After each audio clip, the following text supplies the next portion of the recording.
desde que lo leí por primera vez, bueno, fue el primer autor que a mí me dio como miedo. Obviamente estamos hablando en un contexto de que pues en ese tiempo yo no consumía como tanto cine de horror, pero no lo consumía no porque no me gustaba, ¿no? Sino que no, en ese momento no tenía acceso a teles o cable. O sea, yo vivía con mis hermanos y pues no teníamos contratado nada, ¿no? Entonces pues solo leía, escuchaba radionovelas o cosas así.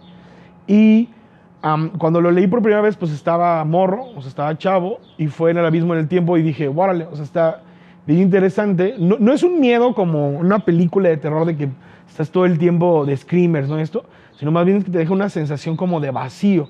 Entonces yo nunca había sentido una sensación de vacío en un autor con esta noveleta, que es Abismo en el Tiempo, y me pareció un autor, ahí me gustó mucho, me pareció un autor interesante, y yo veía que mucha gente hablaba de él, ¿no? O sea, hablaban de él porque se hablaba de él en términos de terror, pero también en términos de ficción.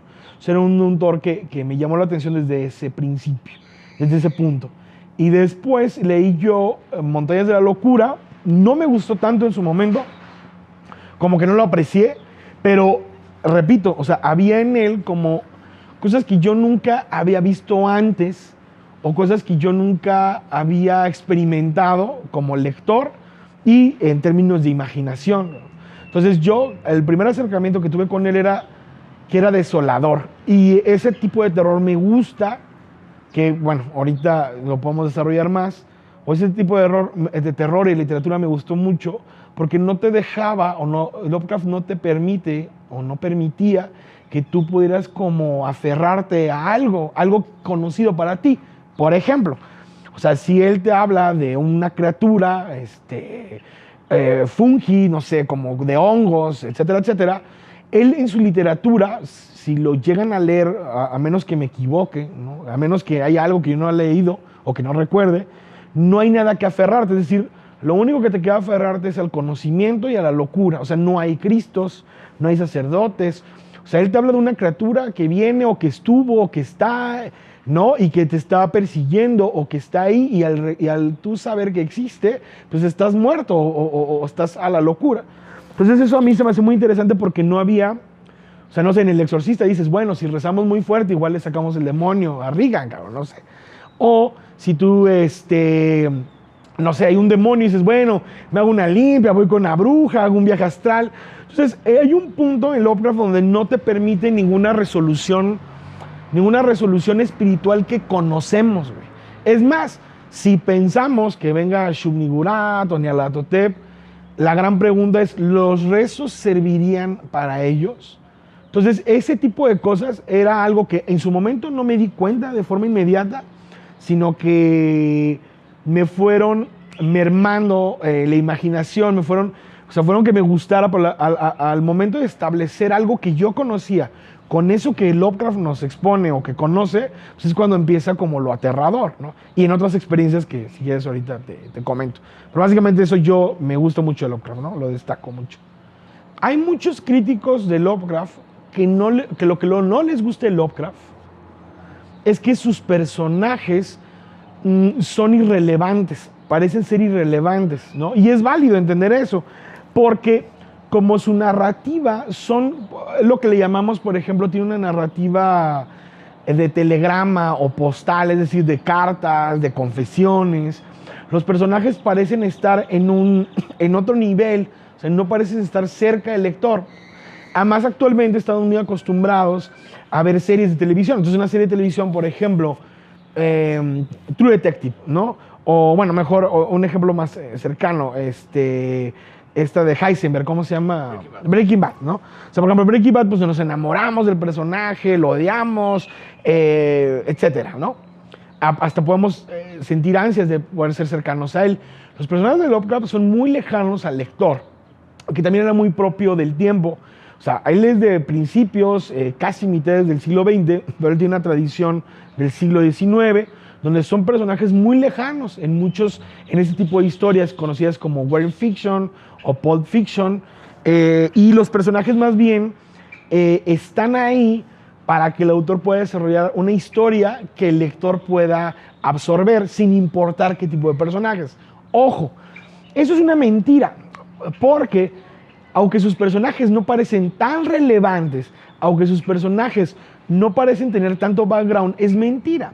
Porque, por ejemplo, tenemos personajes como Randolph Carter, que él, digamos, él logra... Lovecraft nunca dice que... No se habla del sueño lúcido, ni del viaje astral como tal, pero entendemos que Randolph Carter tiene la habilidad de poder crear, entrar, etcétera, en mundos de sueño, ¿no? O astrales, con el caso de la logia de la llave de plata. Entonces, son personajes que realmente son entrañables. Y a mí, desde mi perspectiva, los personajes de Lovecraft son personas que intentan, y eso es lo fregón de Lovecraft, que a veces no podemos encontrar en otras lecturas. Son personajes muy extremos, son personajes muy ideales para el lector y para el escritor, es decir, ideales que no tienen desperfectos para la historia que te está narrando, pero creo que son muy útiles porque sus personajes acaban de encontrar algo que nadie más conoce. Entonces eso está muy perro, ¿no? O sea, es como en Matrix, por ejemplo, Neo acaba de reconocer algo que solo muy pocas personas conocen, ¿no? Pero pues Neo empieza a involucrarse, hay un viaje del héroe, etc. En los personajes de Lovecraft no se permite. Es como si Lovecraft cortara de tajo el background de los personajes y lo único que les queda es la cordura con la que toman los hechos o lo que llaman los mitos de Cthulhu. Entonces sus personajes son oscuros porque toda su historia ya no importa. Y alguien te diría que eso es muy criticable porque dicen, no, es que no destaca los personajes. Pero yo creo que sí destaca los personajes. O sea, ¿qué harías tú, Joaquín? O qué harían ustedes, los que ven el video, si descubren un problema milenario que no tiene que ver con Jesucristo, con Satanás, con Jehová, o sea, con algo que ni siquiera tiene un registro histórico que está volcado en los medios, en una Biblia, en una revista científica? Tu historia personal no importa, ¿no? Entonces yo creo que sí hay una coherencia, o sea, los personajes son coherentes, el personaje busca sobrevivir. Y por ejemplo, a mí me encantan los personajes entrañables en una película de terror, pero fíjate bien que los personajes siempre responden como a cosas bien inútiles, como correr cuando saben que no les sirve correr, como abrir una puerta que saben que no deberían de abrir. Y los personajes de Lovecraft son de, no, güey, yo estoy perdido y lo único que tengo son dos cosas: el conocimiento, el poco conocimiento que conozco o que reconozco, y mi cordura. Entonces yo creo que a mí se me hacen personajes muy bien diseñados, porque diseñar cordura o vitalidad física y mental sin darte detalles personales es algo bien difícil. Entonces creo que de los personajes, por ejemplo, además de Randolph Carter, por ejemplo, a un personaje que se repite es Hermitage, que se repite en varias historias, que a veces es el no protagonista, pero que es el único sabio que está en la Universidad de Miskatonic y que sabe algo más que los demás no. O sea, yo creo que yo estoy en contra de que no son entrañables los personajes, sino más bien es el último soplo de vida de estos personajes, donde no nos interesa lo que son o lo que fueron, sino cómo reaccionan ante estas amenazas. Por ejemplo, tiene personajes muy perrones que no vuelven a aparecer y que aparecen en 3 páginas, pero que dices, wow, o sea, este güey ya me dio todo el background. Por ejemplo, a mí de mis personajes favoritos es el artista que es esta escultura de Cthulhu en los mitos de Cthulhu. O sea, es un personaje que no te habla mucho de él, pero está bien perrón porque él reacciona diferente. O sea, es decir, su inteligencia, su empatía hasta esas criaturas es a través del arte. Por ejemplo, es el mismo caso de Eric Sand, que es un violinista. Es el mismo caso de un personaje... ahorita se me olvidó, ahorita les digo, que es un pintor que pinta estas criaturas, que a pesar no son malévolas, pero son muy horribles. Bueno, por ejemplo, tienes otro tipo de personajes. Por ejemplo, tienes al erudito, tienes al abogado, tienes al investigador privado, y hay niveles. Por ejemplo, ¿cómo se llama? En La sombra sobre Innsmouth, que es la única novela registrada como novela, el personaje es no recuerdo bien si es un contador, pero es un cuate que tiene que ser un inventario en una tienda en Innsmouth. Entonces, él, por ejemplo, él no busca conocer sobre los mitos, él tiene que escapar del mundo de los mitos, pero pues no puede porque está en una ciudad que no conoce, donde todos parecen ser hombres pescados, y eso lo hace bien interesante, porque él no reacciona como un erudito. Por ejemplo, tenemos a los personajes artistas, ellos reaccionan a la sensibilidad artística que les generan los mitos. O sea, entender lo terrorífico, lo horrible a partir de la creación. Y eso, por ejemplo, un ejemplo bien genial. O sea, Lovecraft pensaba, o en los de los mitos creemos, que ciertos dioses solo podían ser despertados a través de la locura, que es muy parecido a lo que decía en algún momento Aleister Crowley. O sea, Aleister Crowley decía, ¿no? O sea, la magia es, bueno, muy reducido, la magia es poder modificar la realidad por medio de la voluntad. Pero si tú doblegas la voluntad del otro, lo reconocemos como la magia negra. O sea, lo que decía Crowley es, tú defiéndete, tú pides, o sea, a través de tu voluntad, tú puedes cambiar el mundo. Pero cuando vas a ir a la voluntad del otro, no sé, asesinarlo, hacerle brujería, no sé, etcétera, hablamos de magia negra, y la magia negra solo la pueden practicar los locos o los sociópatas. Entonces, con Lovecraft es algo parecido. O sea, él decía, alguien se pregunta, ¿quién carajos quiere despertar a Satoth? Si al traer a Satoth a la Tierra sería iniciar el fin del mundo. Lovecraft propone de que, pues, ¿quién podría hacerlo? Un artista, ¿no? Un artista que llega a un punto de locura y está en un cerro manicomio. No tiene nada que perder. Y su máxima inspiración es que a través del arte poder acabar con el mundo. Entonces tiene, por ejemplo, ecuaciones bien interesantes y muy profundas en esa clase de personajes, ¿no? Y por último, por ejemplo, tiene otro tipo de personaje que es más inteligente, que busca evitar que estas criaturas entren a la Tierra o sean conocidas para evitar que no existan estos cultos, y lo hace a través de la ciencia, ¿no? Entonces tienes esos tres niveles que al menos yo reconozco de personajes, y tienes mucho, tienes mucho, ¿no?, que contar ahí. ¿Tú crees que sus personajes entran más en estereotipos o en arquetipos? Arquetipos. Sí, principalmente porque, o podríamos decir que Lovecraft inventó ciertos estereotipos. Yo sí lo veo así. Entonces, yo creo que Lovecraft funcionaba en relación a los arquetipos, porque aparte, Lovecraft era una persona que conocía de psicoanálisis, que creo que llegó a leer a Jung, que le oye leer de magia, de astronomía, entonces de mitología.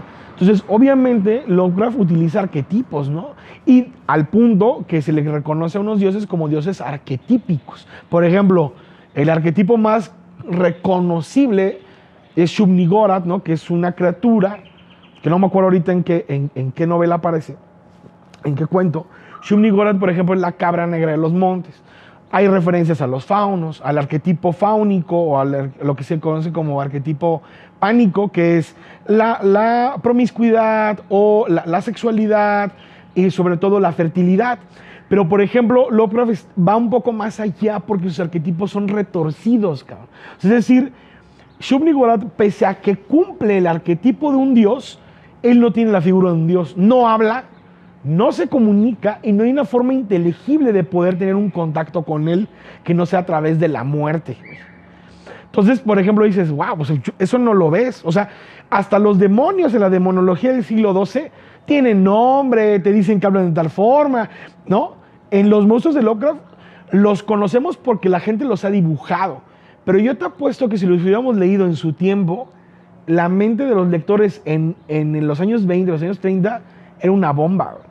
Sí hay arquetipos, pero el cuate fue tan bueno diseñando a estos dioses que no tenemos una referencia visual de los arquetipos, pero lo cumplen, ¿no? El sabio, en los dioses, por ejemplo, dios de la fertilidad, por ejemplo, Nyarlathotep lo puedes relacionar con Loki, con el diablo, con Tezcatlipoca, o sea, tiene esa forma arquetípica, pero nadie sabe cómo habla, nadie lo ha visto. Es más, hay mitos de Cthulhu que dicen que no saben si realmente todos los dioses existen, sino que fueron creaciones de Nyarlathotep. Pero no es como en la Biblia, que tenemos un contacto, no es como en la mitología platónica, en la mitología en las fábulas griegas, donde tenemos un contacto con dioses. Los dioses de Lovecraft no hablan. Obviamente, si los diseccionamos y los estudiamos, nos damos cuenta que son formas arquetípicas, pero no tienen voz, y eso está cañón, ¿no? Mira, era algo que no es nuevo de Lovecraft, o sea, es algo que ya, por ejemplo, Robert D. Howard, autores como Arthur Machen, Blackwood, etc. Por ejemplo, el concepto de arqueólogo, de astrónomo, de físico, de matemático, eran muy importantes en ese tiempo, porque la ciencia estaba en un desarrollo. Y todos estos escritores, de alguna manera, eran ateos funcionales, es decir, muchos de ellos nunca se declararon ateos, pero en su literatura buscaban de alguna manera decir de manifiesto que lo único que nos puede salvar como humanidad es la ciencia. O sea, Lovecraft también lo hizo. Lovecraft lo creía, aunque su literatura es fantástica o tiene elementos fantásticos.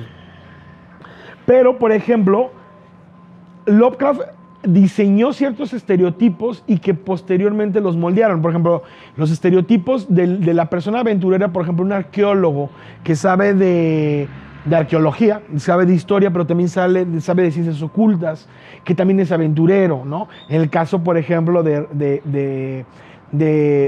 este personaje que va a las pirámides, a unas pirámides en Egipto, por ejemplo, Hermitage, que es un erudito ocultista, se ha retomado mucho.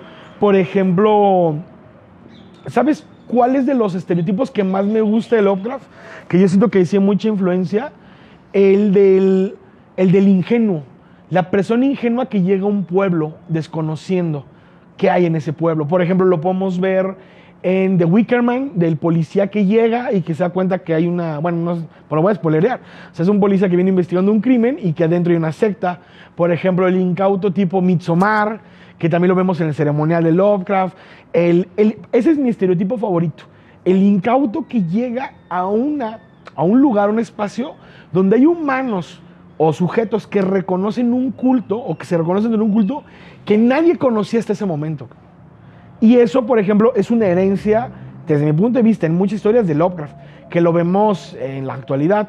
Obviamente los eruditos, o sea, los que saben mucho, los que tienen artilugios mágicos, el sello mágico, pero que se lo conoce como, bueno, Campbell lo reconocería como el que los acompaña o el maestro, ¿no? El que te dice, yo parezco 5 minutos, pero te doy la llave, cara.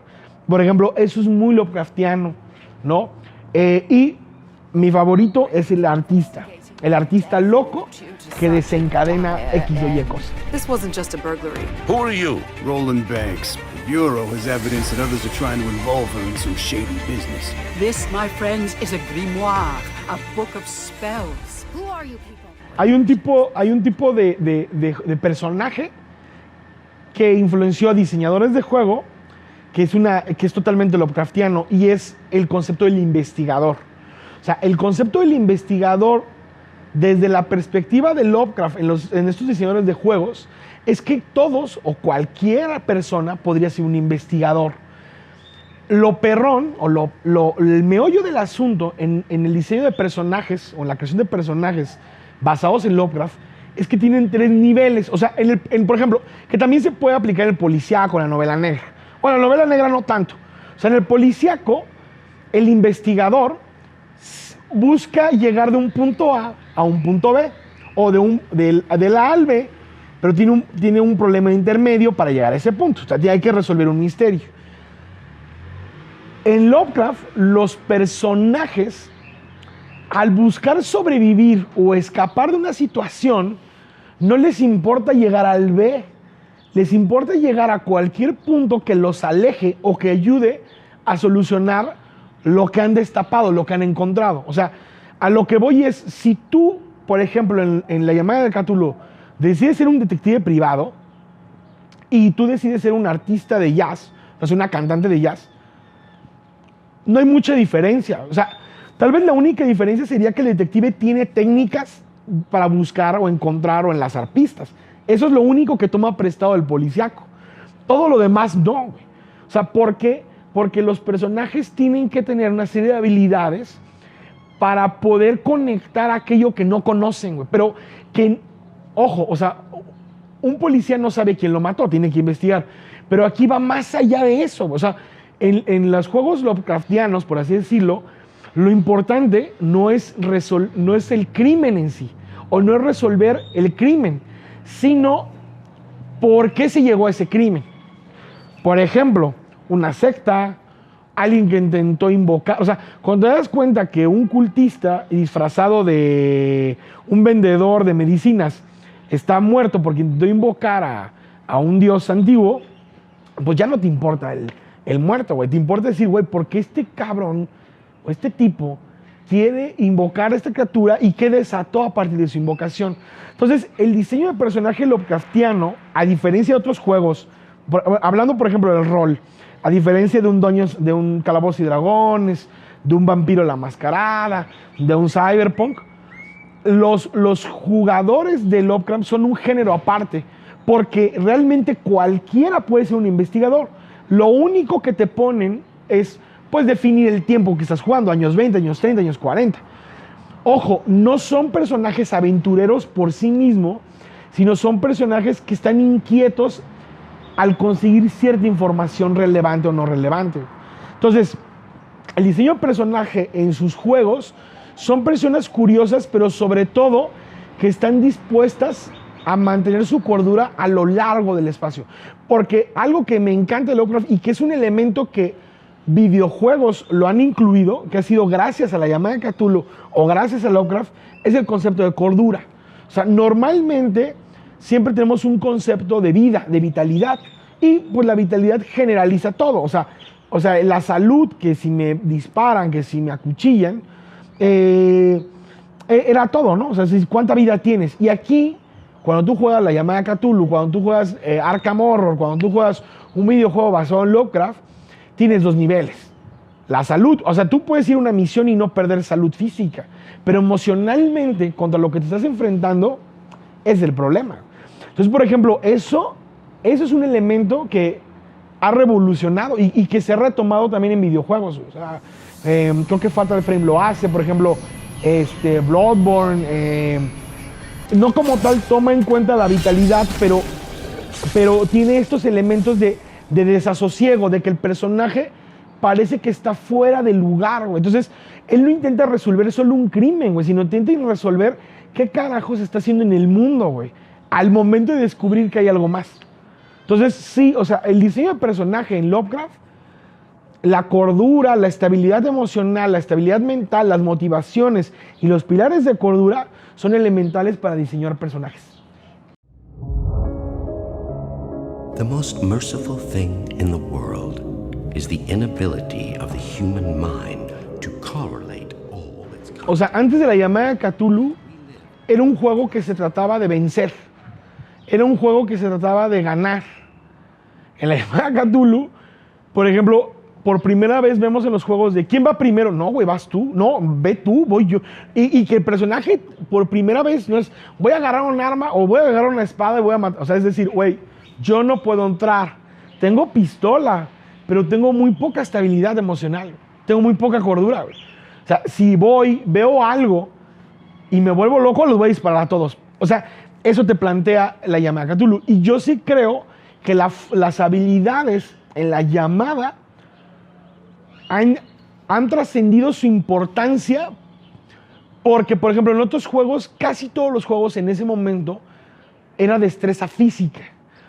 Entonces eran skills físicos. En la llamada de Cthulhu tienes destreza física, pero sobre todo las destrezas tienen que ver con lo que conoces del mundo. Y a partir de lo que conoces del mundo, o terminas loco o logras huir a un sanatorio mental.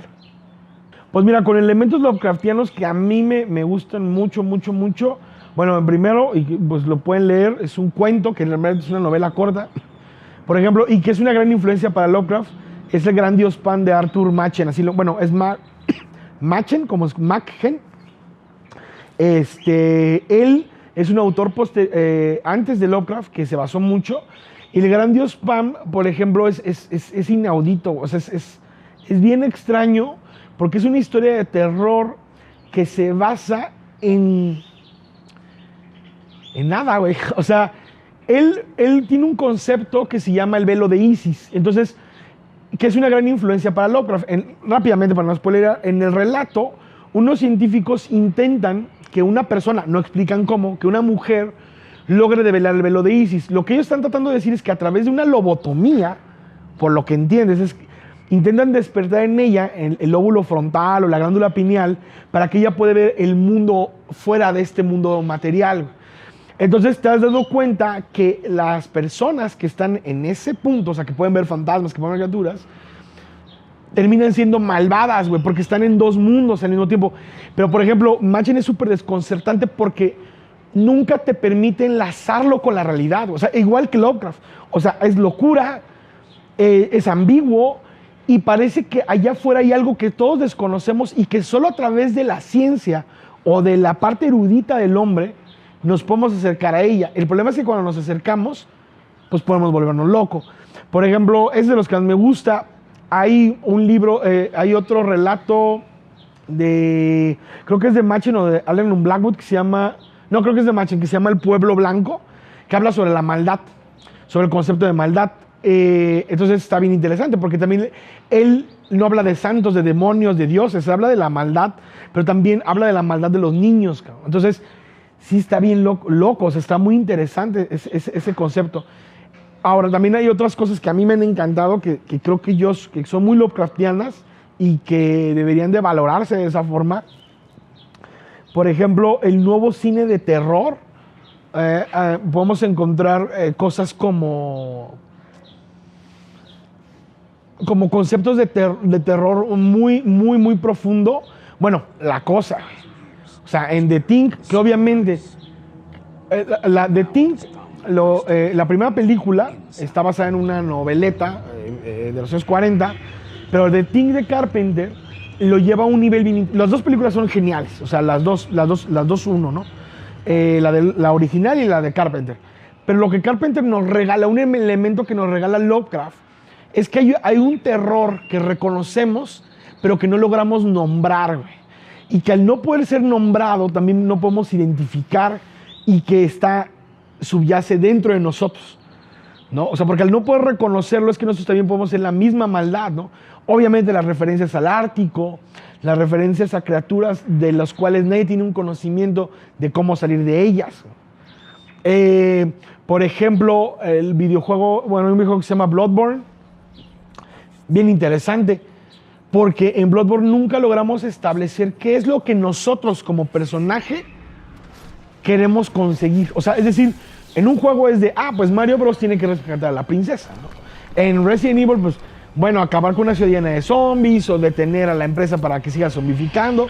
Pero en Bloodborne no sabemos que somos cazadores, pero no sabemos qué cazamos ni para qué cazamos. Entonces, por ejemplo, hay una perspectiva de lo que tiene ahí muy interesante, porque permite al lector o permite al jugador establecer una relación entre nuestro contexto que desconocemos y nosotros mismos. O sea, porque la clave de Lovecraft para los personajes es un personaje que ahora se enfrenta con algo que nadie más conoce, al punto que no hay a nadie a quien podemos llamarle, güey.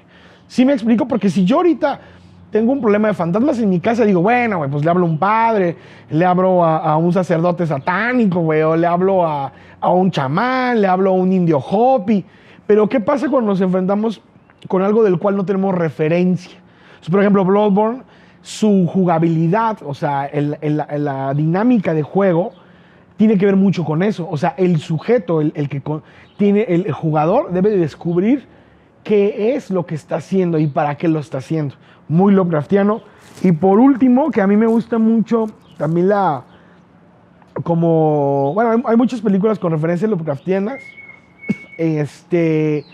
Pero por ejemplo, destaco, ahorita se me fue la onda, destaco mucho, bueno, es que normalmente nosotros vemos en referencias, siempre buscamos pulpos por la relación que tenemos de Cthulhu, pero yo creo que hay algo más allá de eso. O sea, por ejemplo, un concepto Lovecraftiano, por ejemplo, eso de Lovecraft, de Stephen King, tiene mucho ese concepto también. O sea, eso es el único problema de eso es que eso habla, pero si eso no hablara, todavía sería más Lovecraftiano. La Niebla de Stephen King, también, o sea, una problemática humana del cual en el exterior no logramos tener, o sea, no hay una respuesta al exterior, hay un desconocimiento. Bajo esa misma línea, por ejemplo, Lost tiene elementos Lovecraftianos porque los personajes están inmersos en una cárcel psíquica, porque no reconocen el mundo del que vinieron, pero no reconocen el mundo en el que están, ¿no? O sea, entonces creo que hay esos elementos interesantes. Y pues, no sé, por último, también yo encuentro algo de Lovecraftiano o de ese weird fiction, por ejemplo, en en El Faro de Mike Myers. Ojo, no es Lovecraftiano, pero sí creo que en El Faro es esta idea de estos sujetos que están aislados y que están contra algo, una maldición, un misterio, una criatura o lo que tú quieras reconocer, que los dos no logran reconocer y lo único que les queda es tratar de mantener la cordura. Es una película que busca mantener esa cordura, ¿no? Y pues es como mi favorito es Dios Pan y The Thing, ¿no? Pero lo demás, pues, ¿no? Y ya nada más para finalizar, creo que los elementos Lovecraftianos podemos encontrarlos en personajes que están en una situación que transgrede su realidad y que traspasa sus posibilidades de movimiento. Obviamente que tienen que ver con dioses, criaturas o formas antiguas.